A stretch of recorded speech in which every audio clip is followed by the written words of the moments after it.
ಹೆದ್ದಾರಿಯಲ್ಲಿ ವಾಹನ ಸವಾರನಿಂದ ಇದೆಂತ ಹುಚ್ಚಾಟ ಅಂತ ಪ್ರಶ್ನೆಗಳು ಹುಡ್ಕೊಳ್ತಾ ಇದೆ.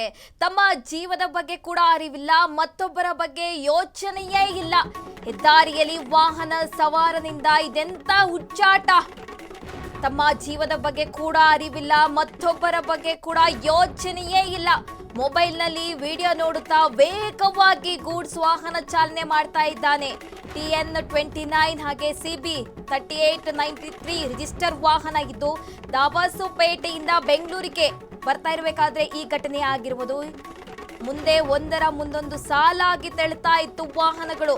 ಮುಂದಿರುವ ವಾಹನದವರು ಬ್ರೇಕ್ ಹಾಕಿದ್ರೆ ಸಾಕು, ಡಿಕ್ಕಿ ಹೊಡೆಯೋದು ಫಿಕ್ಸ್.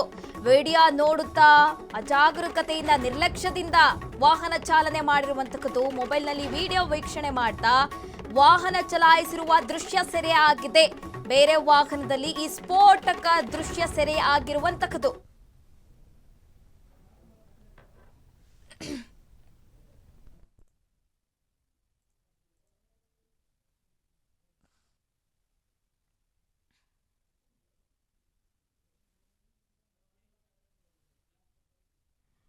ಹೆದ್ದಾರಿಯಲ್ಲಿ ವಾಹನ ಸವಾರನ ಹುಚ್ಚಾಟ ಗೊತ್ತಾಗ್ತಾ ಇರುವಂತದ್ದು. ತಮ್ಮ ಜೀವದ ಬಗ್ಗೆ ಕೂಡ ಅರಿವಿಲ್ಲ, ಮತ್ತೊಬ್ಬರ ಬಗ್ಗೆ ಕೂಡ ಯೋಚನೆ ಇಲ್ಲ. ಮೊಬೈಲ್ನಲ್ಲಿ ವಿಡಿಯೋ ನೋಡ್ತಾ ವೇಗವಾಗಿ ಗೂಡ್ಸ್ ವಾಹನದಲ್ಲಿ ಅವರು ಚಾಲನೆ ಮಾಡ್ತಾ ಇರುವಂತದ್ದು.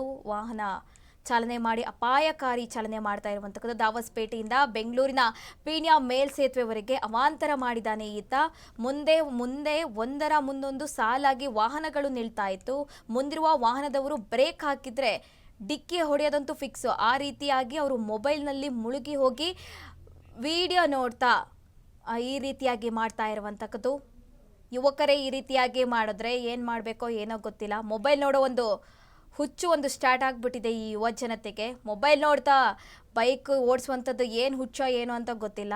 ಮುಂದೆ ಅಷ್ಟು ವಾಹನಗಳಿದೆ ಅನ್ನುವ ಒಂದು ಚಿಕ್ಕ ಕಾಮನ್ ಸೆನ್ಸ್ ಕೂಡ ಇಲ್ಲ. ಅಂದರೆ ಈ ರೀತಿಯಾಗಿ ವಾಹನ ಚಲಾವಣೆ ಮಾಡ್ತಾರೆ ಅಂದರೆ ಏನು ಹೇಳಬೇಕೋ ಏನಂತಲೇ ಗೊತ್ತಾಗಲ್ಲ. ಟ್ರಾಫಿಕ್ ಇಲ್ಲ ಅಂದರೆ ಹೌದಪ್ಪ ಏನೋ ಎಮರ್ಜೆನ್ಸಿ ಇರುತ್ತೆ ಅಂತ. ಇಷ್ಟು ವಾಹನಗಳಿದೆ, ಅದರಲ್ಲೂ ಕೂಡ ದಾವಸ್ಪೇಟೆಯಿಂದ ಬೆಂಗಳೂರು ಮೇಲ್ಸೇತುವೆ, ಪೀಣ್ಯ ಮೇಲ್ಸೇತುವೆ ತನಕ ವಿಡಿಯೋ ನೋಡ್ತಾನೆ ಬರ್ತಾರೆ ಅಂದರೆ ಇಂಥವ್ರಿಗೆ ಏನು ಹೇಳಬೇಕೋ ಗೊತ್ತಾಗೋದಿಲ್ಲ.